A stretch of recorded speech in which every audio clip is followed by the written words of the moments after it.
La première condition de la bonne santé, je pense que c'est la cohérence.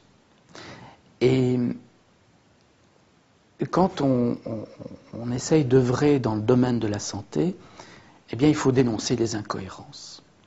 Or, aujourd'hui, nous vivons dans une société où on dit tous rechercher le bonheur. Et nous courons toute la journée, nous travaillons beaucoup, en espérant pouvoir obtenir des temps de loisirs et éventuellement des vacances, en oubliant que finalement ce n'est pas ces temps de loisirs et ces vacances qui sont importants, ça serait de vivre au quotidien dans cet apaisement et dans cette détente et d'en faire notre vie. Évidemment, ça changerait tout le fonctionnement de notre société.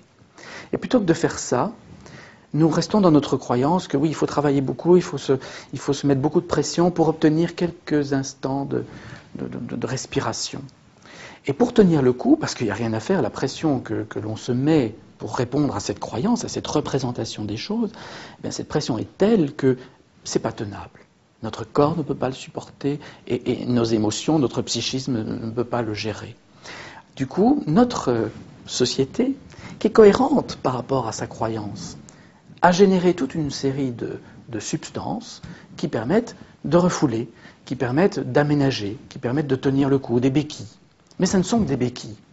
Et quand on veut vraiment aider les gens à se libérer, à retrouver justement leur autonomie et le pouvoir sur leur vie, ben, il ne faut pas simplement leur proposer des béquilles.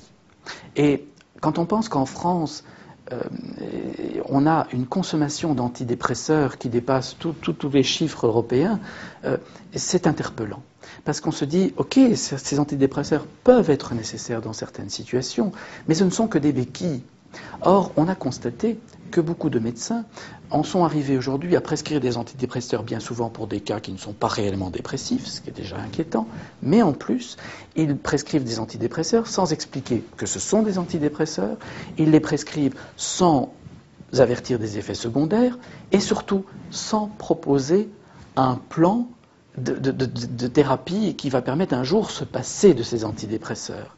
Et ils ne proposent pas de faire un chemin intérieur à travers une psychothérapie qui permettra peut-être alors de sortir de cette dépendance à la médication.